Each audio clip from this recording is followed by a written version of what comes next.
Hey there, my YouTube brothers and sisters. This is Ryan Cole here. In my previous video, I was throwing out like some of these theories that were going around on about Five Nights at Freddy's 2. I recently saw like footage of up to the fifth night and the sixth night and such. Of course, we haven't seen anything of the seventh night. At least I haven't. But anyways, I just wanted to give out like some clarification on some things, theories, and all that. Like Night at Freddy's, the Five Nights at Freddy's 2 doesn't mean it's a sequel, story wise, because like Insidious, uh, the Paranormal Activity series, of Metal Gear 3, they all like have things that they don't exactly like. There's one part of that does turn out to be a prequel to the previous things, so there is a possibility there, like that Freddy's 2 could be a prequel, and I'll be getting into a little bit of that later. In the way the poster says it's a grand reopening. At one point, we hear that the previous establishment was called Fredbear's Family Diner, and the animatronics there were taken and were used in this new one, thus the reopening. And so it goes from Fredbear's Family Diner to the second game's pizzeria, then to the first one's pizzeria. And probably because it's smaller, because of the incident and everything like that, they would have to they have to reduce their budget and everything. They so they have to just remove some of the old parts of the building, so that it's smaller. They don't have to use as much revenue because these guys are really cheap apparently. uh, Another thing was that supposedly the night guard you play as, Jeremy, he does go from in night to day guard, and some people think he either was the killer or he was the bite victim. And I believe it does say that the bite victim was a child. I think it was even a little girl. I don't know, but why would he be the killer? I mean, we don't know that much about it. We only thing we really know is his name, and that he has nerves of steel apparently. Uh, since we don't know anything about him, we don't know if what motives he would have. The old characters, the original Freddy, Brian, Chica, they were probably from the first establishment, and probably they got worn out over time. Probably Bonnie's face is mostly missing, but actually, while on the subject of the characters, I mean, what do we know about them? Uh, let's just go like with their behavior. Freddy apparently seems to be like the leader of the group, and I don't know. Bonnie and Chica, we already know a bit about them. There's Balloon Boy, who I don't know. I guess he's friendly towards the kids because like he gives them the balloons and such. Like he's always in contact with them. Oh yeah, the puppet or the marionette everybody's calling.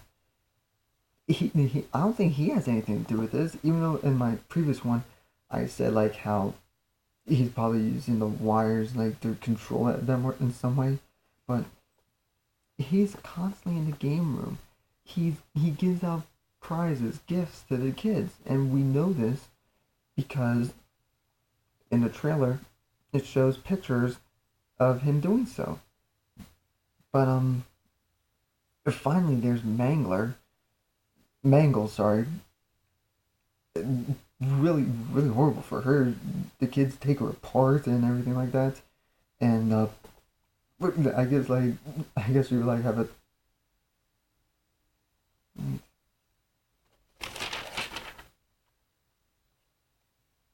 wait. She would have like a hatred for kids.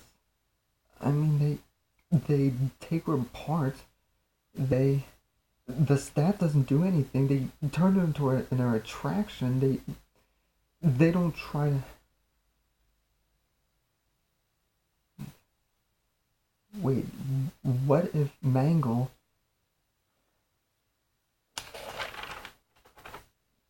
What? Bear with me, but what if Mangle is the reason for the bite of 87, not Foxy? Wait, that Atari like cutscene. It shows and clearly shows Foxy going into that one room, and he is welcomed with cheers. But the third time that happens, when the children is attacked, and he couldn't have done it. He was not there when it happened. How would Mangle have been able to get there and without anybody knowing it? The wires must mean that the ceiling is loose, and she travels through along the wall and in the ceiling. She could have she possibly could have like gone towards there.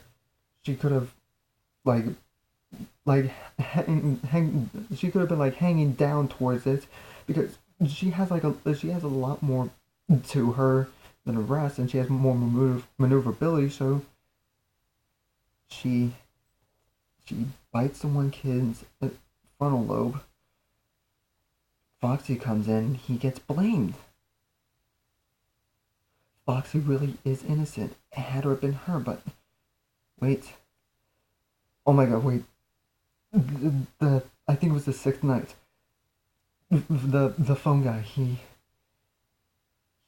says how something happened. And remember, according to the check, the check says it's 1987. The one he said the one of the suits was used in something. He doesn't say though, but he says a yellow spare suit that they had was used. The only spare that they have that is yellow is Golden Freddy. She's only an endoskeleton endoskeleton. She the only part of her that has her original costume is her face. She could have easily have gone into the spare, lured the kids. Oh my god, she could have lured the kids because the killer, he was never found. Mangle could have easily have done this. Gotten out, gone back to where she was before, and the thing is, who would be crazy enough to say, wait a minute, what if one of the animatronics did this? No, the police would never even think of that. They have to think from a logical sense. She, she had to have done it. There's, I don't know who else. Like who would have a motive? They also have a criminal database in their heads. Why the heck they have that? I don't know. But because of that, she could she could have potentially have the knowledge of how to do all these things without getting caught. Without if you exclude the obviousness of it. But there's something else. Oh my god! I can't believe I didn't see this. Uh, in the first game, Five Nights at Freddy's 1, in the last message that we hear after the phone guy has been taken down, the message in the beginning of it and the end, we hear what sounds like some sort of radio frequency. When Mangle is near or when she's in the room, she creates a radio frequency sound. I can't believe I didn't even notice that. She, the phone guy, he's the only one that worked at the actual establishment when the incident happened and still is with it. He must have known something. I don't know, but he had to have known at least a little something, or be like something's not right, because that way Mangle could have, if she would be able to get rid of that last loose end, there could potentially have, it could have potentially have just got people thinking about it, and Oh my god. It's literally the perfect crime. I mean, who would even. She's the one that suffer the most at the hands of these kids. She. The staff does nothing to help. She has motive to have done these things to those kids. She has. She then ruins the reputation of the establishment, blames Foxy in the process, and she gets away scot free. It literally is the perfect crime, video game wise. Oh my god. Holy shit. Yeah, because in the second game, Phone Guy had no prior knowledge to all this. And he does know about the animatronics and the bites in the first game, Five Nights at Freddy's 1. I think I just solved that. I just freaking solved this. If anybody is watching this, who watches Five Nights at Freddy's, who's theorizing about all these things, please, please get this out to as many people as you can.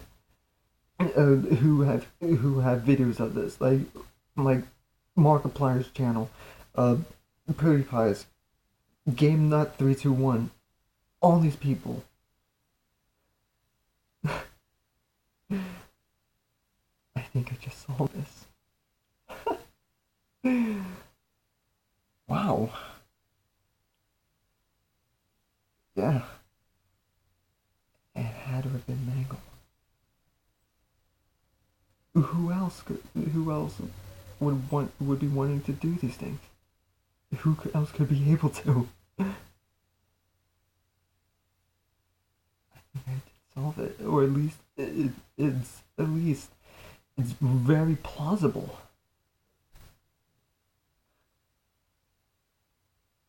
Mangle, she did it. Where's she now, though? That's the only thing I don't know. Well, that and how Golden Freddy's able to move around. But if these instances happened before the event with the kids, then what really is making these animatronics do all these things? What's really making them attack people? Sadly, I don't think I know.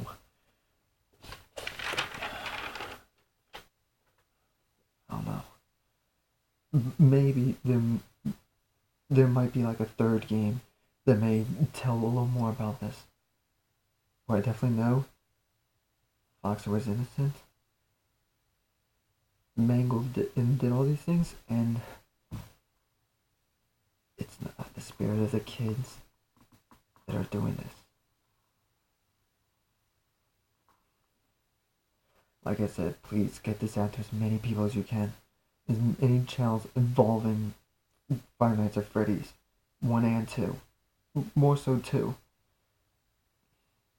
Like I said, I think it's been solved. This is Ryan Kohler officially saying the murder has been solved.